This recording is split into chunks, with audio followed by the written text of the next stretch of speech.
Welcome, today in front of me LENOVO Tab P12 Pro, and I'll show you how to check battery health with Ampere app on this device. So first we should get the Ampere application from the Play Store. So here in the search pool enter Ampere,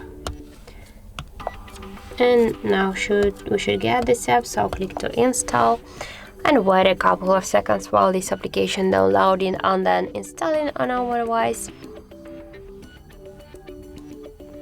After that, just tap here to open, click yes I agree, pick close, click here to OK. And now we can see here the section with our device battery health. In my case, that's good. Also here we have the level of our device, the information about the voltage, model, the capacity, and like in the Android version info. So we can see here a lot of different informations. So that's it. Thank you for watching, and if you found this video helpful, don't forget to leave a like, comment and to subscribe our channel.